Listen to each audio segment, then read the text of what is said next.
Welcome back to another episode of the iBytes podcast. I'm one of your hosts, Daniel, and with me as always, my good friend, the Luigi to my Mario, Sajandeep. How you doing, man? I'm doing well. How you doing, man? Not bad. Actually, it's a bit late tonight. We're recording this on April Fool's Day, 8 o'clock or 8:30 now. But yeah, we're recording this a little on the late side. What's new with you, man? What have you been up to? As usual, buying stuff, but Ooh, pray tell, what have you bought? oh, what did I buy? I've been thinking of buying an electric bike for I want to say a year and a half. Well, last 2 summers ago, and I was keep holding it back. I'm like, now is a good time. No, because I imported a bike from India, 2 years ago, and I love that thing. But recently, it's just like one part is breaking, then I fix that, and then something else breaks. I fix that, something else breaks. I'm like, all right, time to buy a new bike. See, the bike is so discouraged that you're looking at buying a new one that it's falling to pieces. That's why it's just, he's looking for a new model, something more flashier and newer, and what's the point of living anymore? So the bike is just falling to pieces. See, I want to go fly my drone more. And I want to find more places and whatnot, because in my area I can't fly my drone because the airport's nearby. Yeah, and I had to go somewhere further away, and there's uphills and downhills, which I don't mind exercising on my bike. It's just that the bike is not reliable anymore, and having an electric one, I could go further and stuff. So I'm like, all right, let's pull the plug and buy it, and bought it actually today. So wow, yeah. Can't wait for that to come in, but yeah. See, what you got to do now, when you go on the road with this thing, get yourself some speakers, strap that onto the bike, and then play "Born to Be Wild." Born to Be Wild. That's a good song to play. Of course, man, you want to play that song. That's a perfect going out to ride song. Noted. I'll send you the name of the artist and name of this. It's called "Born to Be Wild." It's a good song. If ever you've watched Married with Children, there's always scenes where Al Bundy's sitting on a motorcycle. I think there's an episode where his daughter is like a stunt driver or something like that for driving a motorcycle, like a stunt performer, and she brings home a motorcycle, and he's like, oh, yeah. And he sits on it, and you hear that song playing. He's got the long hair, leather jacket, driving on the highway, and of course, one day he decides to drive for it for real, and then he gets into a car crash. Oh no! He's in a whole full body cast and everything. He's like, oh man, poor Al Bundy. That was a classic show. If you're looking for something good to watch there, that's an old 80s, 90s television show. Not appropriate today, but back then it was pretty good. So, did you do anything for April Fools? I slept for most of the day. Come on, man. I meant to sleep for a couple of hours this afternoon, but I end up sleeping for 5-6 hours. I don't know. I was drained. I was tired. Yesterday, I broke my couch. Oh, I don't know what happened. I think a bulb broke off or something, or fell off, and now I can still recline. It's just that there's something snagging on something else, so I have to be careful when I open and close it. Oh, be careful. But no, other than that, it's been pretty quiet. But I did buy myself something new. Oh, what did you buy? Well, last month I think we did mention I bought myself the Vocaster 2. Yep. It's a new interface. Oh, yeah. But you might be hearing right now that right now you're hearing what I bought. Yeah, it's the new Shure SM7B. You're not supposed to spoil people and tell them what I bought, dude. I'm supposed to build suspense. Okay, I'll cut this part out. Myself. Okay, go. What did you buy, Daniel? We can leave this part on. No, it's a funny bit. No, yes, as some may have already heard, thanks to Saj, I bought myself an SM7B, a Shure SM7B. Now, I'm wondering why would I buy another microphone when I already had a perfectly good Electro Voice RE20, which I loved. I still use. I still have it here. I wanted to see. You and I had a bet that, you kept telling me I should buy the SM7B. That's better than my RE20. And I was like, no, I like my RE20. And that's better, but okay. But I said one day I will buy the other one. So, because eventually what I'd like to have is, if down the road, if somebody ever comes here, like a friend or a family member, or you come here and want to do a live event or a live recording, I want to be able to have 2 good microphones to be able to record. So that's why that's why I got two boom arms now. Well, I've had before. I unplugged my condenser mic and I plugged my RE20 on it, and then I put my SM7B where my RE20 was, and now I have two nice broadcasting microphones. And the next step now is getting another pair of headphones, because the other ones I have are the Biodynamics, but they're the high impedance and it needs a lot of power to run. And although it works, it's just I have to crank my volume super loud just to hear something just enough. And I'm looking at buying another pair of headphones that are like small impedance, so that way it doesn't drain too much, doesn't need too much power. But yeah, so right now I'm using the SM7B, and yeah, I like it. It took me a while to figure out the bloody switches in the back, because the way they switch, I thought it was like something you slid up or down, but it turned out it's a rocker switch. But it took us a while to figure out, oh yeah, here's how you turn the thing on or off. And yeah, I had to also test it out in Reaper to see how I sounded with each switch on or off. That was not easy, because you were like calling me now over like FaceTime and stuff and trying to figure out which way the switches are, how they push in, and how they flip. Because the problem is, with your other microphone, it's actually a switch you can like flip with your finger. Yeah, you can. This one you have to use a tool. Yeah, and like, but thankfully I found those old Braille slates we used to have. Yeah, like that little long strip of metal that you would clamp over a piece of paper, Braille paper, and you take the little puncher thing in the back and make your Braille dots. Yeah, well, I'm using that tool to flick the switches on or off. Hey, it works really well. I use tweezers. Yeah, that too. Yeah, you can use that. I started using that, but then I'm like, well, I want to find something, because tweezers in my nightstand, and I don't want to take them out every time. So I was like, well, what can I use? I'm like, I remember I have this Braille tool. I'm like, I wonder if I still have it. Oh, look, here it is. And then I'm like, great, I'll put it in my drawer. I'll leave it there. So that's now in my drawers. But anyways, I do. Before we start, I do want to say something though. I found out about a couple of weeks ago that our friend Mr. Randy Rusnak suffered a stroke about a week or two ago. And don't feel bad. He's doing better. I was told that he's on the mend. He's doing better. He's lost the ability to speak though. So it might be a while before you hear us, me and Randy on the Accessibility Moving Forward podcast. I will upload a small message to the feed. I wasn't sure at first if I should, but then I heard the recent Apple Vision Unleashed podcast where they mentioned what had happened to him. So I figured, okay, should be fine to let people know. Okay. Yeah, just everybody know, if you want to send some positive vibes to his way or some prayers, go right ahead. If you want, send us emails to the iBitespodcast@gmail.com. I'll make sure I pass it along to Randy as well. But yeah, just stay tuned. We do have stuff coming down the pipeline for accessibility moving forward. Yeah, just want to mention that. So on with the show. By the way, I forgot to mention earlier, I did buy one more thing. It is the CalDigit Thunderbolt 4 docking station. I had another one before. It was a Thunderbolt 3. It was great. I needed more USB-C ports, and for some bizarre reason, before in my room, I have a mesh network system from a TP-Link. It's their Deco system, and they have different models of that. But anyway, I was using the wireless mesh system, so wireless backhaul. But recently, I actually upgraded to a wired backhaul, and this way, when I use my Ethernet port on that docking station, I'll get over 900 download speed and upload. The problem was, for some bizarre reason, the docking station, I never tested it when I first bought it. I only got. I mean, it was fine. Now, it was 500 upload and download, but it's a gigabit port. They advertise it as a gigabit port. It wasn't giving me gigabit speeds for some bizarre reason. So I wanted to update that mainly. But now that I have more ports and stuff, and everything plugs in the back end, where the other one had a headphone jack on the front, and cables were bending over it, and it didn't look clean, but because I'm all about being sleek and whatnot, and I know it's me, but anyway, so I ended up buying that one, and I actually like it. It's good. I wish I had a power button like my old one did, but it's not a cheap one though. That's I saw the price tag. I'm like, damn, it was expensive.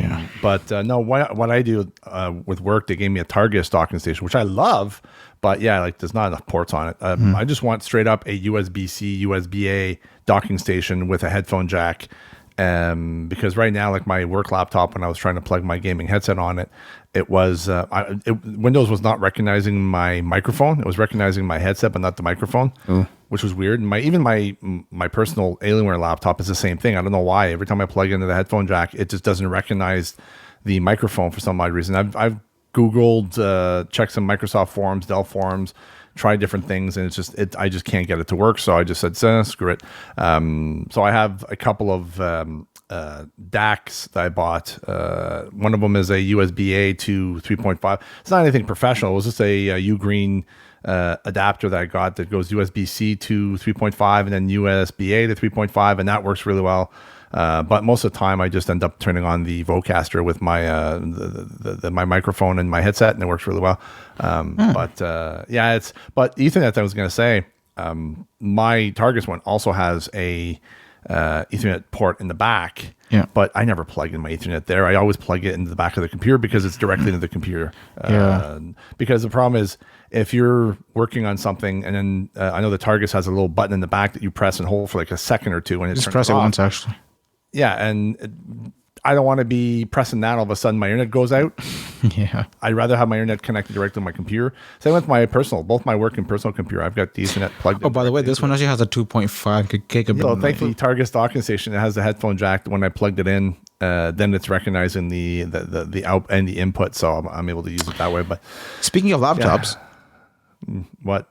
The Optima. Yeah, good segue. Yes, a couple of weeks ago, I think when we had CSUN, I heard this on a lot of podcasts. I haven't done a lot of deep dive into this, but this is basically what I've heard in the past couple of weeks through podcasts. But there's a company called Access Minds have teamed up with Orbit Research and have created a new laptop. It's called the Optima, and it's a sort of not build your own. It's like a Lego set of a laptop. There was a system a while back called the Framework, which is a laptop where, let's say you have your monitor's broken. Well, you can unplug the monitor, get a new monitor, plug it back in, and you're good to go. If you want to swap some of the ports on the side or your keyboard or whatever, every component on this computer is removable and replaceable. And so that's cool. Given that in mind, they released the Optima, which is a similar. It's using the same framework, it's using the framework infrastructure, but instead of having a screen, it's take your laptop and cut off your monitor, and the bottom half is the Optima, except it's got a Braille display in the front. I'm not sure if the Braille display can be removed, if that's another component you can take off or not. I think so. But having a computer like that, you want more USB ports, or you want more USB-C ports, or you want a mechanical keyboard instead of a regular keyboard, or you can easily just swap it and replace it, and you don't have to worry about bringing it to a store or custom building a machine beforehand. Is it upgradable? Yeah, processor? From what I understand, it's using newer tech, the latest Intel processors, RAM, video cards.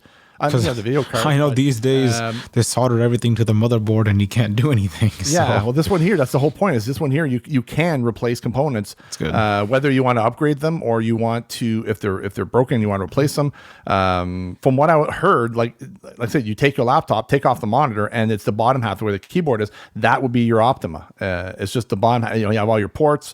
I think you can plug the monitor into it if you want. I'm not too sure the details because it hasn't really been released yet, and no idea on the pricing. But from looks at this, looks pretty promising. I do have some friends who don't like the Orbit Braille display.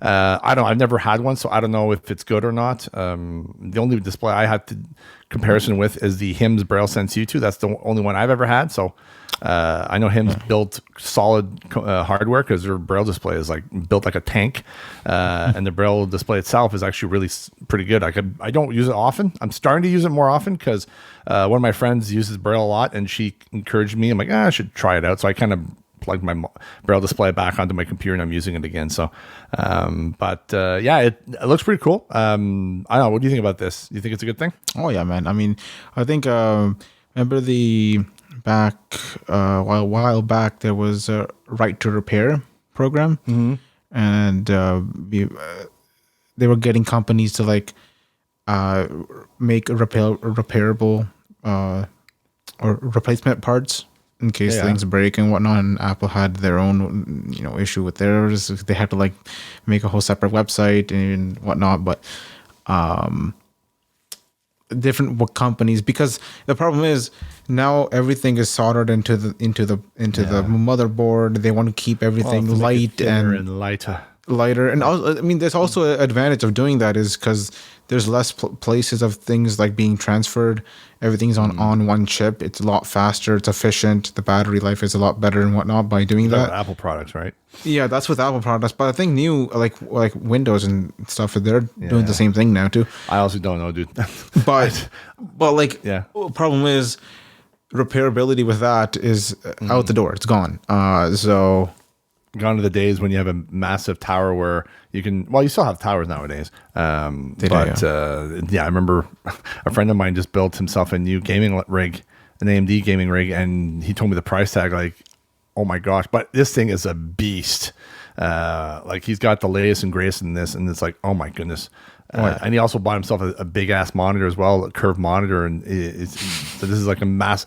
He told me the specs. I'm like, oh my gosh, man, this is a beast. Like he says, he has a MSI laptop, and says compared to this other gaming rig that he built, like the gaming rig is like takes like milliseconds to boot up. It's really fast as hell. So I'm like, oh jeez. But he also spent a pretty penny on it. But he's a big gamer. He loves gaming. So I'm like, he said, "Do you should?" I'm like, "No, I'm happy with my little Alienware laptop. Thank you very much." I haven't gamed in so long. I should get back into gaming now that I have more free time after school. But you could always get yourself a assistant or a virtual volunteer to help you with gaming if you want.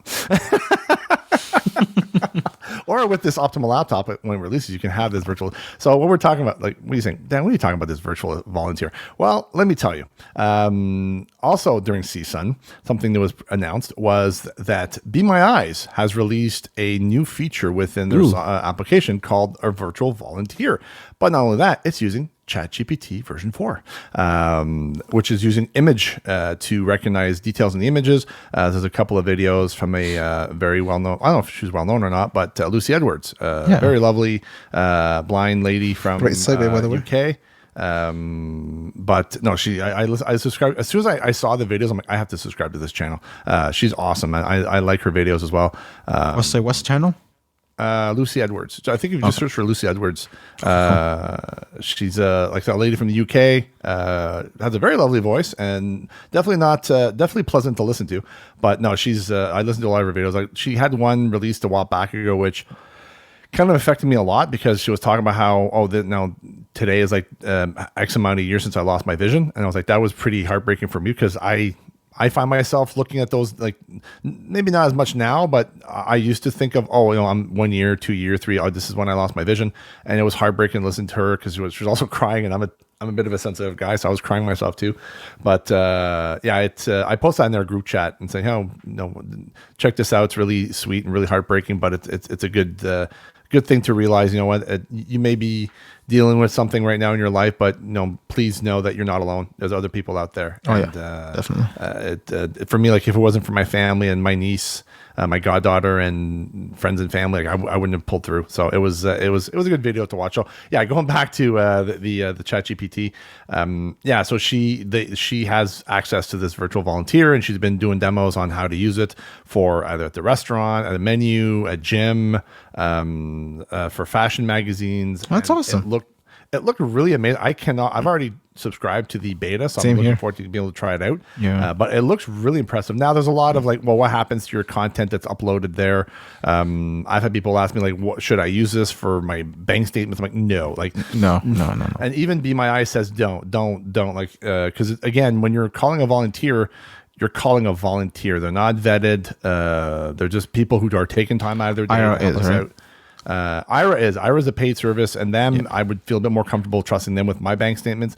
Although most of the time I just call family members, or what I do is I recently installed like DocuScan Plus, which I had bought many years ago, and I'm using that to scan with my computer and have OCR and with my and have my screen reader read it. But I honestly I don't use like Ira or Be My Eyes because I don't like calling people. I don't know why. Most of the time I just call my family. When I like first moved into this new area here, where I'm living, I used to like bike around, and like I went to this place. They had like a bunch of different stores and whatnot. I was looking for Tim Hortons, and I just put it in the GPS, and it like brought me to some other store. I think it was Shoppers, and I wanted to like find Tim Hortons, and I couldn't find it. I was like circling the whole entire area. I'm like, where the heck is Tim Hortons? I mean, you know what? Be my eyes. I'm like, I know. I'm visually. So what the funny thing is because when I open Be My Eyes and I call a volunteer, they always ask me, "Are you on a bike?" I'm like, "Yeah, I'm on a bike." I'm only pretending to be blind. Pretending to be blind. But no, yeah. So I'll like tell them, like, I'm pointing my phone in a circle. Where is Tim Hortons? Do you see it? And they're like, it's that way. Keep going straight that way. I'm like, okay, cool, awesome, thank you. So that's how I use Be My Eyes. But yeah. Well, it's I don't know. For me, it's a good thing. I always feel awkward calling people, especially strangers. I've got the family network. Family network. I'll either FaceTime my nieces or my parents or my brother, my sister, say, "Hey, I need your help. Can you help your poor baby brother?" And I'm like, "Yeah, sure. What the heck?" So yeah, I usually use that, and they help me out a lot. But yeah, this actual virtual volunteer, I may actually use it. Obviously, I won't use it for bank statements or any personal information because we don't know where this information is going on the cloud.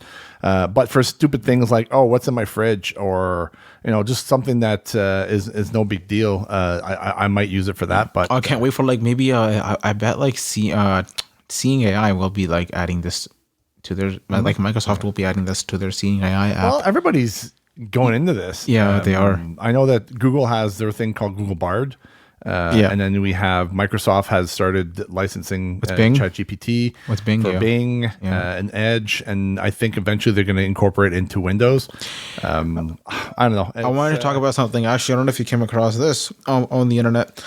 They were talking about ChatGPT 5 and 4, but they like actually put a hold on it for 6 months. They don't want to expand it. Double Tap actually mentioned that. They don't want to like today's episode. Yeah, they don't want to expand it or work on it yet because they're thinking on like having some sort of laws around it. That way it doesn't do things. From what I heard, it was like a lot of people that were going to lose their jobs because of it, and they're rising up and saying, no, we should put a hold on. And I can kind of agree to a certain point, but I agree that okay, we have this, it's happening, but we should tread lightly and make sure that we take our time to make sure that that laws are in place or whatever, or just just not to, because again, I'm going back to, and bear with me, people from the 80s. Skynet, took over the world and destroyed humanity. We barely survived, and we had massive robots that were trying to slaughter us. I know it's corny. It's an old '80s flick, but it's kind of like the warnings of artificial intelligence and stuff like that. Which, okay, it's like but now it's strong, man. Now it's something completely different. Well, yeah, they're jumping leaps like within like 6 months, man. They've got like over I don't know how many millions and billions of users. They have, I think it was over 100 million or 200 million users on ChatGPT, and I think Instagram or Twitter. Yeah, but how many of those are actually just like, for me? I create an account. I haven't used it once. It's like, how many people are just that they subscribe to it to check it out, and they stop and they haven't used it. And they haven't used it once or twice. Like they maybe use it once in a while, but not that often.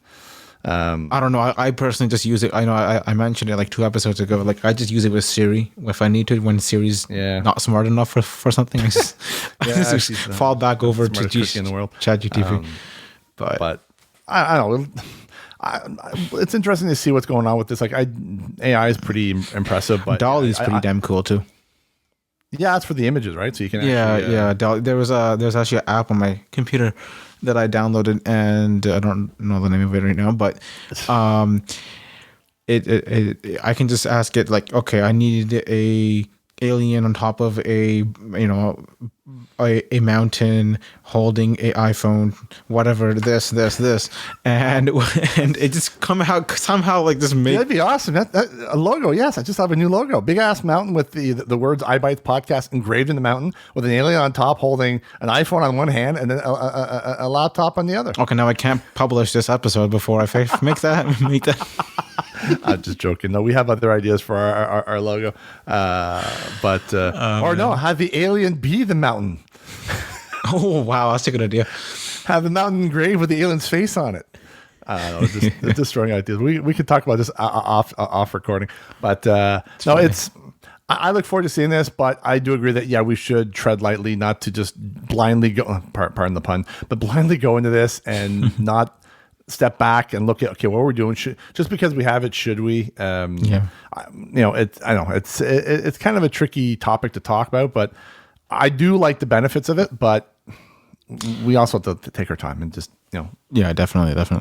because just rush into it. But yeah, I mean, it already does a lot. I mean, honestly, people like I came across like YouTube Shorts or even like TikTok where people are adding, okay, you need to go to this website or ChatGPT, ask it to like create a story, and then go to this website, make it OCR it, and then let the computer read it out, record that, use Audible to upload it, and make money.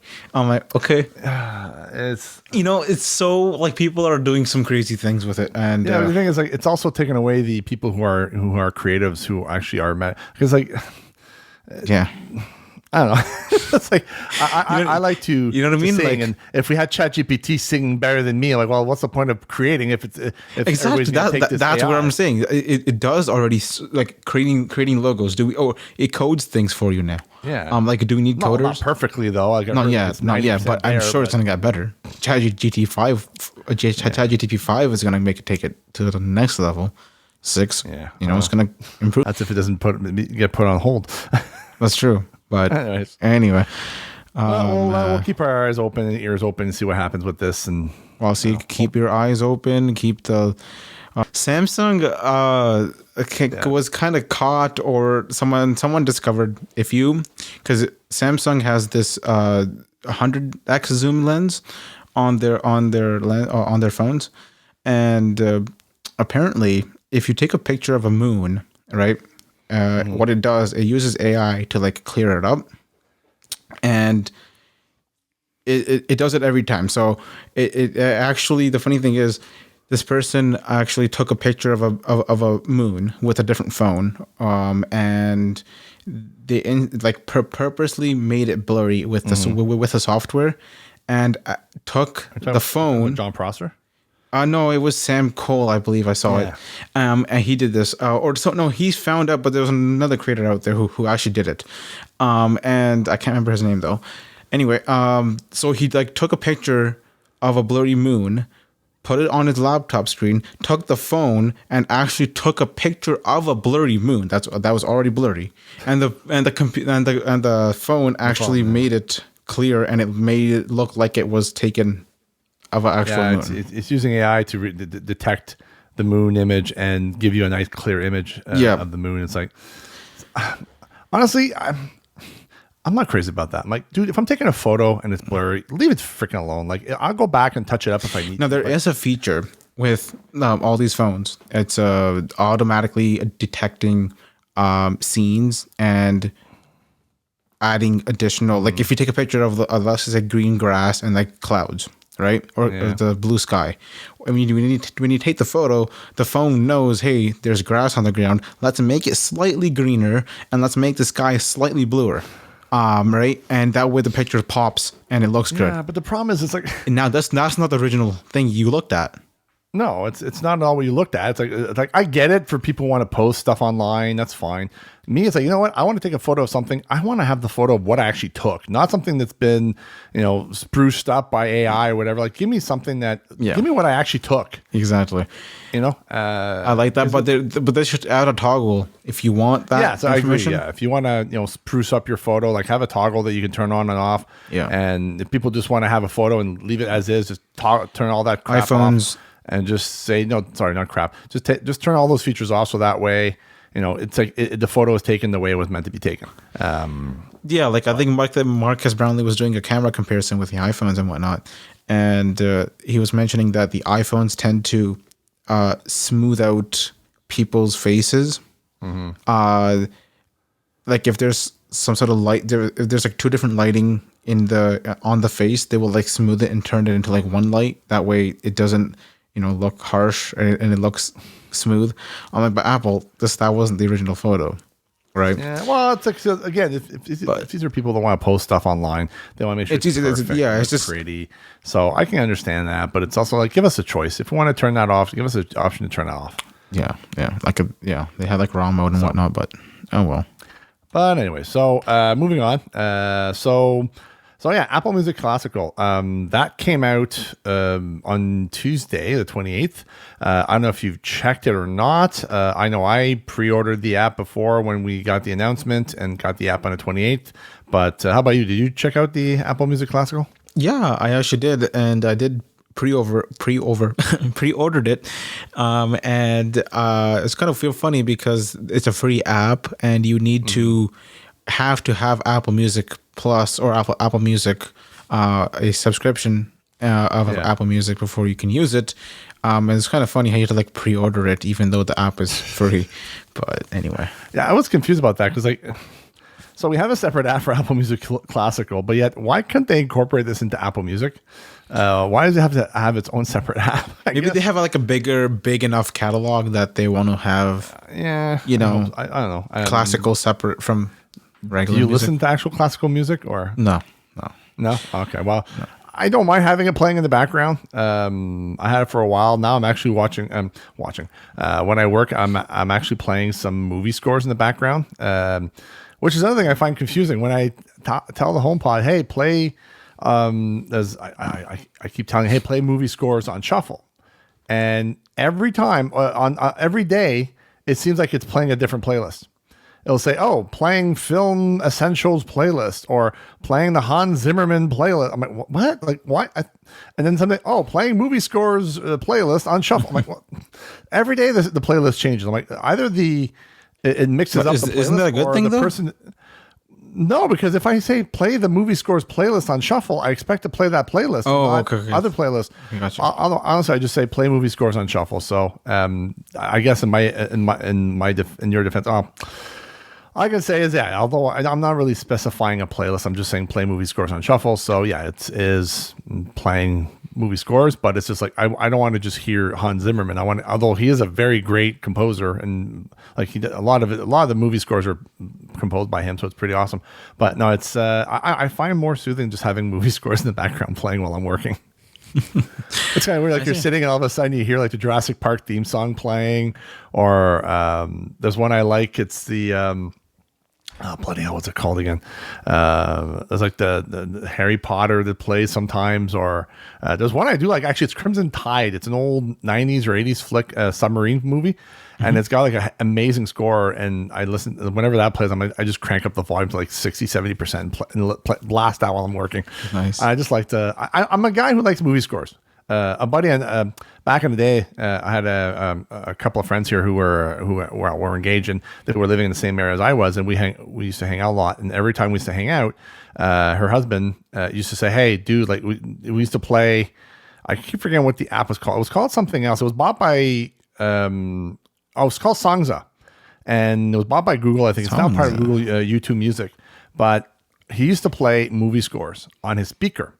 And within like 30 to 40 seconds, I said, "Oh, that's that movie." It's like, damn, how do you know? Because I watch a lot of movies. So I hear a lot of scores. So like between 5 to 30 seconds, I'd have the like 30 seconds, it was a toughie. But within 10, 15 seconds, that's that movie. It's like, because I listen to a lot of movies. So that's why I know the movie scores really well. That reminds me of something. I used to listen to a lot of, there was this show that I used to watch where they were like Barney and Friends. No, they will interview like singers or whatnot, and in the end of their interview, they'll play this game where this DJ will be what he does is he actually plays a song for a split second, and everyone in the audience has to guess what song that is. They had to like name the song by just listening to it for like a split second.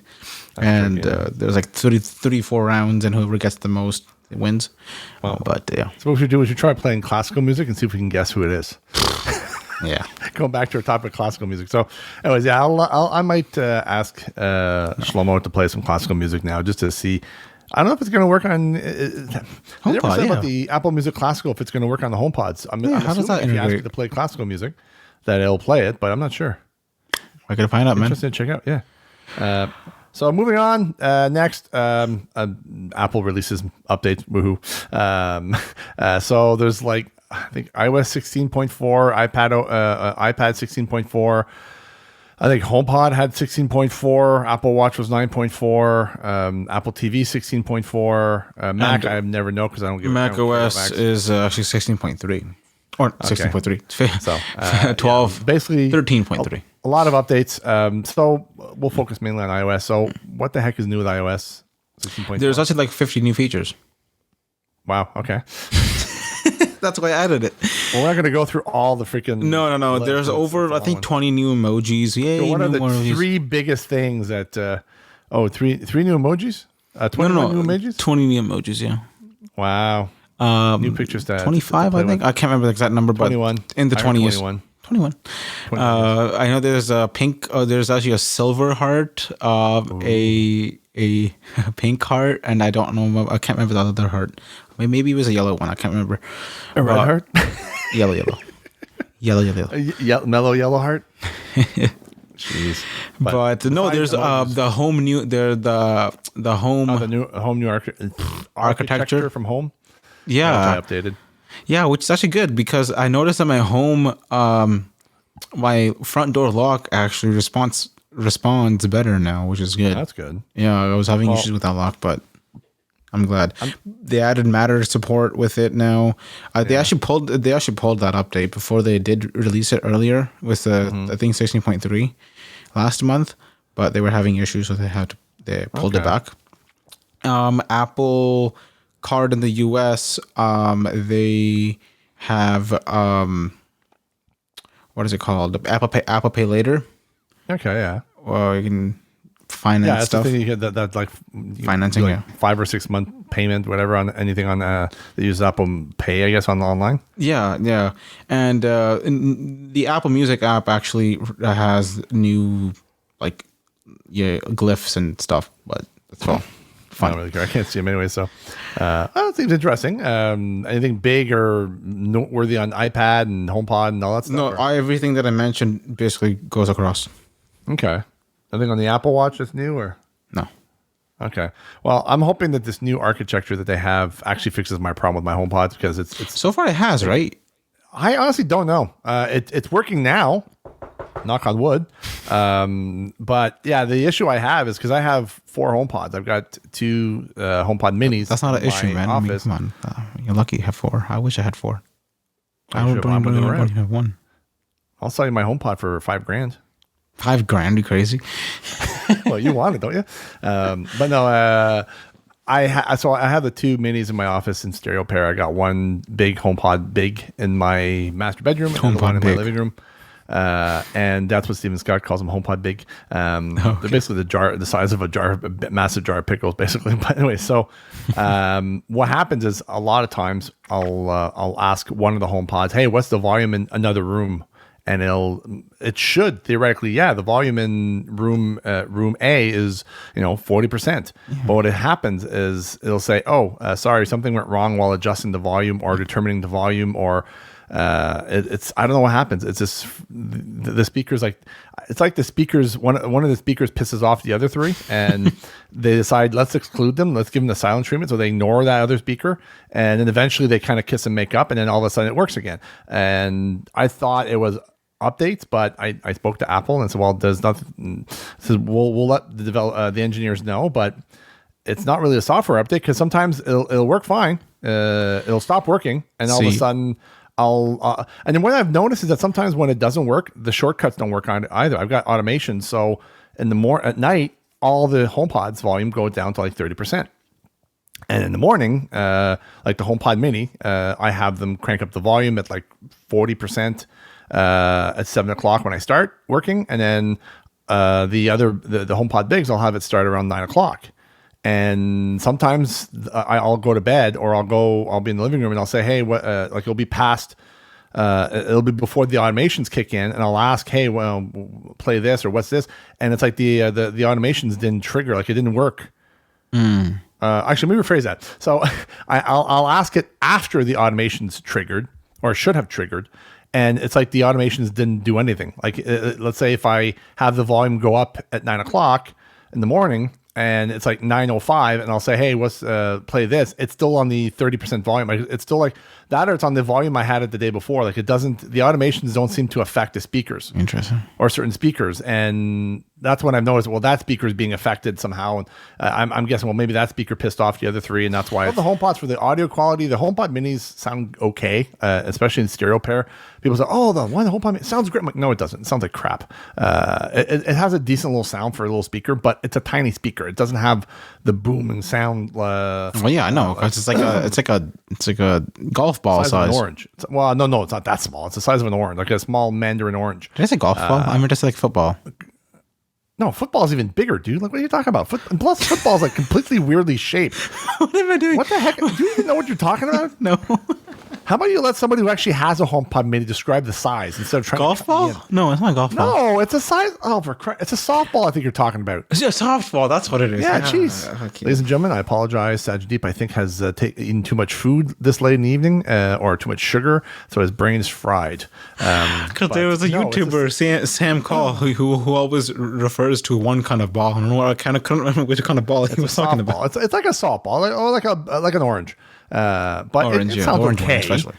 And stereo pair, they sound okay. They sound better in stereo pair, but again, they won't beat like a HomePod big or two big HomePods together. So they sound okay enough for my office, and that's fine.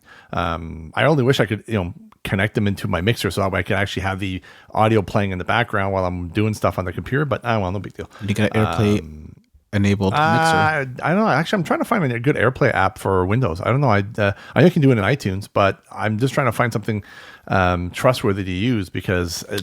I've heard of a couple of things. If anyone knows. AirParrot. AirPair? One of them, Air Weasel or Air Squirrel. Not too sure what the heck. I don't know why they're using names of animals, but for some reason, yeah. I think Parrot because it's Bluetooth. But anyways, yeah, it's an app you can install. And if it's on the same Wi-Fi as your HomePod, it'll see your HomePods and you can AirPlay to them. You can AirPlay through iTunes, but I want to be able to AirPlay stuff that's on my computer, not just in iTunes directly to the HomePods, but you can't do that unless you're in iTunes. But if anybody knows of something, plus actually if somebody knows of a good, so online, there's two websites I know of for one for Apple. It's called AppleViz. Great place to check out. Go appleviz.com. There's good resources, reviews about apps if they're accessible or not. There's another one that a friend of mine actually, I don't know if he created or he's part of, but it's called Inclusive. I think it's called Inclusive Android or Inclusiveness Android. I think it's called Inclusive Android. Mm-hmm. And it's a similar thing, but it's for Android users. And I'm on there, and it's a good little resource to have as well. But I'm looking for something for Windows. Something that has it's people who are blind using screen readers on Windows, and it's like a website that talks about different apps, topics, similar to AppleViz, but for Windows instead. But I haven't seen anything. I've asked my buddy who is part of the Inclusive Android, and he doesn't know of anything. He said it would be a good idea, but he doesn't know of one. If anybody knows of something out there, please let me know. You can email us at ibitespodcast@gmail.com. Let us know. It's... I know. I'm hoping there's something out there because it'd be kind of cool to have suggestions of apps that are accessible in Windows. But anyway, so I'm going back to the iOSs. So yeah, that's out right now. So please go check them out, download, update your software. And next after that, we have on the list is apparently something new came out. Apple is showing their true colors, yellow. New iPhone 14 Plus in the yellow color. Wonder why they didn't update the Pro models with it. Honestly, I don't care about these colors. I'm like, What do you mean you can't? I mean, some people actually are so into colors, they will sell their phone that they've recently bought 6 months ago, and they will go buy the new one with a yellow color. Those people are crazy. You have a perfectly good functional phone, and yet you want to upgrade the color because you want to show that you got the latest and greatest. For me, it's like I find that a bit on the extreme. Like for me, I don't know. I'm old school. For me, I buy a phone, I stick with it until it dies. Then I replace it. But I'm not going to change my phone because of the color. Well, not necessarily. Your iPhone 11 is not dying, but you want to upgrade. If you like colors, if you want to change your color, go right ahead. If you have the money for it, go right ahead. For me, I'm poor, so I can't afford to buy a new phone every time a new color's out. I buy the one I want and I stick with it until it dies on me. But yeah, I was wondering, you could just get a new case and just pop it on and good to go. Well, for me, it's in the case anyways. Like, why would I want to have I know people laugh at me because I tell them I usually buy the black phones. said, why? I'm like, you should change the color of blue. Like, no, dude, I don't care. Like, I can't see the color to begin with, and I guess you could say I'm boring. I'm just plain. I'm not really nothing. I'm not spicy. I'm just plain guy. Well, I don't like having a phone like, flashy, like popping out of my hands, like with colors, and I like having muted colors myself. Yeah. Even though I have the gold stainless steel iPhone, it doesn't shine anywhere because I have a case on it.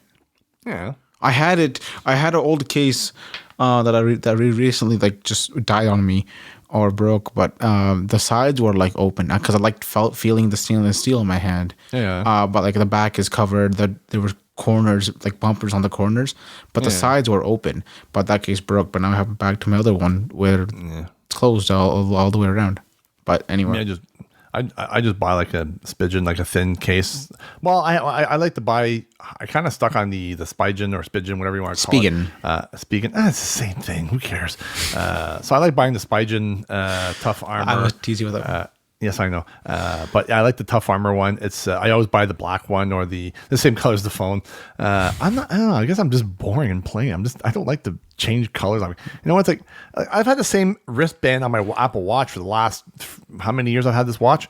2 years, and I haven't changed the band. I'm still using the Nike Sport black and gray, and that's fine. I bought other bracelets. I just haven't changed them. I'm like, I don't know. I find something that works and I just stick with it. I don't bother changing the color. I honestly don't care. Sorry, I guess black kind of goes with everything too. Everybody. Yeah, so it's a classic look. That's what it is. The black and white. It's worth it. I don't know. It just goes with everybody. Hey, if you like colors, I apologize. I didn't mean to insult anybody, but if you apologize, if you like different colors, hey, all for. I don't see the point in buying a new. If you're buying a new phone, anyways, and you like that color, then yeah, go for it. But to get rid of a perfectly good phone that you just bought like 3 months earlier, 6 months, and to replace it with a new color because it's new, there's a new color and it's flat, like. I don't see the... Yeah, because the process is the same. The screen is the same. Everything's the same. It's just the color. The outer shell is different. Like, well, you have a perfectly good phone, and you're getting rid of it because you want the color to change. I'm like, I don't know. Yeah, I don't know. I don't know either. So moving on, we have the last thing. All right, so this is something you added, and I'm going to say it. What the heck is an oobs or hoobs? Because you put this on the list. You said oobs, and I'm like, what? And I thought you misspelled and you were trying to say something else to be funny. And I'm like, what? And you say, originally I heard tubes. I'm like, no. But then I thought of something. The way I saw the way it's spelled, I'm like, then I thought of something else, which I'm not going to mention. And I'm like, why is he putting this in the list of topics? And he said, dude, don't delete the word. Don't delete this topic. It's going to go on the show notes. I'm like, okay. And I went back. I'm like, hoobs. I'm like, what the heck is a hoobs? Yeah, because I'm like, I know... the way that this is, like the way voiceover pronounces it and the way it looks like, I misspelled it or something. So I purposely went over and texted him and said, "Don't delete it," because I'm gonna forget the name and I want this thing. So Hoobs is basically Homebridge. You know, Homebridge with what's that thing called again? It's a Raspberry Pi. Raspberry Pi. Yeah. So instead of like getting a Raspberry Pi and all the different accessories you need to like build a home bridge and connect your accessories that are not HomeKit compatible, make it HomeKit compatible. Okay. You could use this device Hoobs. It basically has basically the whole thing is done for you. Like there's no like buying separate things. Everything's all in one box. You get it. You plug it into your router, and you just go to the website and you set it up, and it will detect all of your devices on the internet, and it will convert them to HomeKit compatible. That you can just scan the QR code of all the devices and add HomeKit. Is this thing expensive or? Yeah. So I think there's two models. The recent one is, I think there's a Pro version now. I didn't look too much into it yet, but that one is like still like pre-order. It's not fully available yet. But this old one is, I think, started off at $200. Not cheap. Wow. Okay. Yeah. So you bought an e-bike and you bought this. I didn't buy this one yet. You haven't bought the Hoobs yet? Not yet. Are you a Hoober or? Uber. Well, listen, I actually what I did, I have 18 pot lights in the basement. Okay. And they're all, I bought all smart ones because I want like the back end of my basement is like a gym area, and that's where all like only six lights cover that section. Oh, I know what you can have those lights whenever you work out. You can have a automation or a shortcut. So what I did, I put two NFC tags on my treadmill. When I just go and walk up to it, it turns my phone on do not disturb. It plays it opens the fitness app and it turns on my lights. Yeah, but what you should do is your audio's cut out again. As you heard there, that Daniel's voice was distorted for some weird reason. After troubleshooting, we noticed that it was my mixer. Luckily, it happened in the end of the episode. We went through all of the topics we wanted to talk about. If you have any questions or feedback, you can email us at ibitespodcast@gmail.com or send us a voicemail at 317-934-4334. Check out our website at www.ibites.ca. Follow us on Twitter at ibitespodcast and check out us on YouTube at iBites. Thank you for listening, and we'll catch you in the next episode.